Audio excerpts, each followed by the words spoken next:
தொழிலின் பிரதான செய்திகள். முதலில் தலைப்புச் செய்திகள். வடக்கு ஆசிரியர் இடமாற்ற விவகாரம், மூவருக்கு மனித உரிமை ஆணைக்குழு அழைப்பு. யாழில் கொடூரம், சிறுமியை வன்புணர்வு செய்த பிக்கு கைது. இலங்கையில் நடைமுறைக்கு வரவுள்ள டிஜிட்டல் அடையாள அட்டை. கோர விபத்தில் சிக்கிய இலங்கை தமிழ் நாடாளுமன்ற உறுப்பினர். இலங்கையில் பொதிகளை அனுப்பும் மற்றும் பெரும் மக்களுக்கு அவசர எச்சரிக்கை. ராஜபக்சக்களின் திட்டங்களுக்கு அலிசப்ரி போட்ட தடை. அமைச்சர் குமார ஜெயக்கொடிக்கு எதிராக குற்றச்சாட்டுகளை நிரூபிக்க முடியாத தகவல். அதிகாலையில் பலத்த பாதுகாப்புடன் நாட்டுக்கு அழைத்து வரப்பட்ட மிரிகம சுட்டி. தொடர்பான விரிவான செய்திகள். வடக்கில் சேவையின் தேவை என தெரிவித்து ஆசிரியர்கள் கட்டாயமாக இடமாற்றம் செய்யப்பட்டமைக்கு எதிராக மனித உரிமைகள் ஆணைக்குழுவில் முறைப்பாடு பதிவு செய்யப்பட்டுள்ளது. பாதிக்கப்பட்ட ஆசிரியர்களால் முன்வைக்கப்பட்ட அடிப்படை மனித உரிமை மீறல் முறைப்பாட்டின் அடிப்படையில் இந்த விசாரணை முன்னெடுக்கப்பட உள்ளது. இதன் அடிப்படையில் வடமாகாண கல்வி அமைச்சின் செயலாளர் மற்றும் மாகாண கல்வி பணிப்பாளர் ஆகியோருக்கு எழுத்து மூல அழைப்பு விடுக்கப்பட்டுள்ளது. அத்தோடு அவர்களுடன் மாகாண பொதுச்சேவை ஆணைக்குழுவின் செயலாளரையும் இன்று விசாரணைக்கு முன்னிலையாகுமாறு யாழ் பிராந்திய அலுவலகம் கோரிக்கை விடுத்துள்ளது. ஆசிரியர்களின் இடமாற்றத்தில் உள்ள நியாயத்தன்மை மற்றும் விதிமுறை மீறல்கள் குறித்து இந்த விசாரணையில் ஆராயப்பட உள்ளமை குறிப்பிடத்தக்கது. யாழ்ப்பாணம் நாவல்குழி விகாரையில் இளநிலை பிக்கு ஒருவர் சிறுமியை துஷ்பிரயோகம் செய்த குற்றச்சாட்டில் கைது செய்யப்பட்டு நீதிமன்ற உத்தரவில் விளக்கமறியலில் வைக்கப்பட்டுள்ளார். நாவல்குழி விகாரைக்கு அருகில் வசிக்கும் சிறுமி விகாரை வளாகத்தில் வடிகட்டிய நீரினை பெறுவதற்காக நேற்றைய தினம் சனிக்கிழமை சென்ற வேளை விகாரைக்கு புதிதாக வந்த இளநிலை பிக்கு சிறுமியை துஷ்பிரயோகத்துக்குள்ளாக்கியுள்ளார். இது தொடர்பில் பாதிக்கப்பட்ட சிறுமி தனது தாயாரிடம் தெரிவித்த நிலையில் தாயாரினால் சாவகச்சேரி காவல் நிலையத்தில் முறைப்பாடு பதிவு செய்யப்பட்டுள்ளது. முறைப்பாட்டின் பிரகாரம் விசாரணைகளை முன்னெடுத்த காவல்துறையினர் குறித்த இளநிலை பிக்குவை கைது செய்து இன்றைய தினம் சாவகச்சேரி நீதவான் நீதிமன்றத்தின் வாசஸ்தலத்தில் முறைப்படுத்துவதுடன் எதிர்வரும் 2ஆம் தேதி வரையில் விளக்கமறியலில் வைக்குமாறு உத்தரவிட்டுள்ளார்.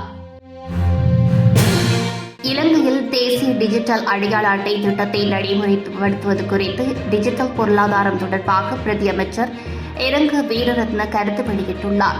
அதன்படி அத்திட்டத்தை கட்டம் கட்டமாக நடைமுறைப்படுத்துவதற்கு அரசாங்கம் தீர்மானித்துள்ளதுடன் முதற்கட்டமாக அடிப்படை உட்கட்டமைப்புகளை உருவாக்குதல் மற்றும் பாதுகாப்பான அடையாளச் சான்றுகளை வழங்குதல் போன்ற பணிகள் முன்னெடுக்கப்பட உள்ளதாகவும் சுட்டிக்காட்டினார். இதுகுறித்து அவர் மேலும் தெரிவிக்கையில், இந்த ஆண்டின் 3வது அல்லது 4வது காலாண்டுக்குள் முதலாவது டிஜிட்டல் அடையாள அட்டைகளை வழங்க திட்டமிடப்பட்டுள்ளது.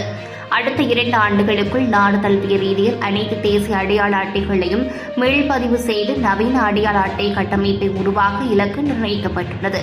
புதிய டிஜிட்டல் அடையாள அட்டையானது நவீன பாதுகாப்பு அம்சங்களை கொண்டிருக்கும் விரல் அடையாளங்கள் போன்ற உயிரியல் தரவுகள் குறிப்பாக முறையில் பாதுகாக்கப்படும் என்றும் தெரிவிக்கப்பட்டுள்ளது. இதன் மூலம் வங்கிச் சேவைகள், நலன்புரி திட்டங்கள் மற்றும் உத்தியோகபூர்வ ஆவணங்களுக்கு அரசாங்க அலுவலகங்களுக்கு நேரில் செல்ல வேண்டிய அவசியம் குறையும். தொலைவில் இருந்தே அடையாளத்தை உறுதிப்படுத்த முடியும். ஒரே அடியாக பழைய முறைமையை மாற்றாமல் ஒரு குறிப்பிட்ட காலத்துக்கு டிஜிட்டல் அடையாள அட்டைகளும் தற்போது சாதாரண அடையாள அட்டைகளும் இணையாக செல்ல அனுமதிக்கப்படும். இது பொதுமக்களின் சேவைகளில் எவ்வித தடங்களையும் ஏற்படுத்தாது என்றும் அவர் குறிப்பிட்டுள்ளார். தேசிய மக்கள் சக்தி கட்சியின் புத்தளம் மாவட்ட நாடாளுமன்ற உறுப்பினர் முகமது பைசல் ஓட்டிச் சென்ற கார் மதில் மீது மோதியதில் விபத்து ஏற்பட்டுள்ளது. சிலாமத்து பண்டாரமத்தை வளைவில் வீதியில் இருந்து விலகி மதில் ஒன்றில் மோதியுள்ளதாக போலீசார் குறிப்பிட்டுள்ளனர். இந்த விபத்தில் கார் மதிலும் பலத்த சேதமடைந்துள்ளதாக தெரிவிக்கப்பட்டுள்ளது. நேற்றிரவு சுமார் 11:45 மணியளவில் நடந்த இந்த விபத்தில் காரில் நாடாளுமன்ற உறுப்பினர் மட்டுமே இருந்ததாக கூறப்படுகிறது. இந்த சம்பவம் குறித்து சிலாபம் போலீசார் மேலதிக விசாரணைகளை மேற்கொண்டு வருகின்றனர். தபால் திணைக்களத்தின் அதிகாரப்பூர்வ இணையதளத்தை போன்ற ஒரு இணையதளம் பயன்படுத்தி மோசடி நடைபெற்று வருவதாக தகவல்கள் வெளியாகியுள்ளது. ஒரு குறிப்பிட்ட நபர் அல்லது குழுவினர் பொதிகளை பெறுவதற்கு கட்டணம் செலுத்த வேண்டும் என்று பலருக்கு கைபேசி குறுஞ்செய்திகள் மூலம் தெரிவித்துள்ளதாக தபால் திணைக்களம் குறிப்பிட்டுள்ளது. மேலும் வாடிக்கையாளர்களை ஆன்லைனில் பணம் செலுத்துமாறு கேட்டு இந்த மோசடி நடைபெற்று வருவதாக தெரியவந்துள்ளது.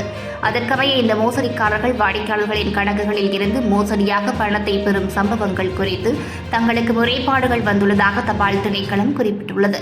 இது தொடர்பாக குற்றப்புலனாய்வு திணைக்களம் மற்றும் பிற தொடர்புடைய நிறுவனங்களுக்கும் தகவல் தெரிவிக்கப்பட்டுள்ளது. இதுபோன்ற மோசடியான குறுஞ்செய்திகள், இணைப்புகள், போலி இணையதளங்கள் மற்றும் ஆன்லைன் கட்டண கோரிக்கைகள் குறித்து பொதுமக்கள் எச்சரிக்கையாக இருக்குமாறு தபால் திணைக்களம் அறிவுறுத்தியுள்ளது. இதற்கிடையில் நாட்டில் தங்கியிருந்த போது பண மோசடி கும்பலில் ஈடுபட்ட 18 வெளிநாட்டினர் ஏப்ரல் 6ஆம் தேதி வரை விளக்கமறியலில் வைக்கப்பட்டுள்ளனர். நீர்கொழும்பில் உள்ள ஒரு தங்கும் விடுதியில் நடத்தப்பட்ட சோதனையின் போது சந்தேக நபர்களான வெளிநாட்டவர்களை போலீசார் கைது செய்து நீதிமன்றத்தில் முன்னிலைப்படுத்தினர் என்பதும் குறிப்பிடத்தக்கது. உலகுக்கு பாரிய பாதிப்புகளை ஏற்படுத்தி வரும் மத்திய கிழக்கு யுத்த சூழலுக்கு மத்தியில் நாமல் ராஜபக்ஷ உள்ளிட்ட எதிர்க்கட்சியினர் முன்னெடுத்து வரும் சந்தர்ப்பவாத அரசியலை புறந்தள்ள முன்னாள் அமைச்சரும் சட்டத்தரணியுமான அலி சப்ரி யதார்த்தமான சில அறிவுரைகளை அரசுக்கு முன்வைத்துள்ளார். ஊடகவியலாளர் சந்திப்பொன்றை நடத்திய அவர், இலங்கைக்கு முன்னால் உள்ள சவால்களை முறியடிக்க பல பிரபலமற்ற தீர்மானங்களை உடனடியாக எடுக்க வேண்டியுள்ளதாகவும் குறிப்பிட்டுள்ளார். அவர் மேலும் குறிப்பிடும் போது, வாகன இறக்குமதியை முழுமையாக நிறுத்துதல், ஆடம்பர பொருட்கள் இறக்குமதியை கட்டுப்படுத்தல், அதன் மூலம் எரிசக்தி பாவனையை குறைப்பதோடு வெளிநாட்டு செலாவணியை பாதுகாத்தல் என்பன அவசர தேவைகள் என்றும் சுட்டிக்காட்டியுள்ளார். எவ்வளவு கடினமான சூழ்நிலைகள் நிலவினாலும் அவற்றை சகித்துக் கொண்டு வாரத்தின் 5 நாட்களும் அரசு சேவையை தடையின்றி முன்னெடுத்து செல்ல வேண்டும் என்றும் ஒட்டுமொத்தமாக அரசு மற்றும் தனியார் துறைகளின் பொருளாதார செயல்பாடுகளை உயர்ந்தபட்ச செயல்பாட்டில் பேண வேண்டும் என்றும் வலியுறுத்தியுள்ளார். கோடபாய ராஜபக்சவின் சட்டத்தரணியாக பணியாற்றியதுடன் அந்த அரசாங்கத்தில் நீதி, வெளிவிவகாரம் மற்றும் பொருளாதார அபிவிருத்தி அமைச்சராகவும் செயல்பட்ட அலி சப்ரி முன்வைத்துள்ள இந்த யதார்த்தமான கருத்துக்கள் குறித்து பல விமர்சகர்கள் தமது பாராட்டுக்களை தெரிவித்து வருகின்றமை குறிப்பிடத்தக்கது.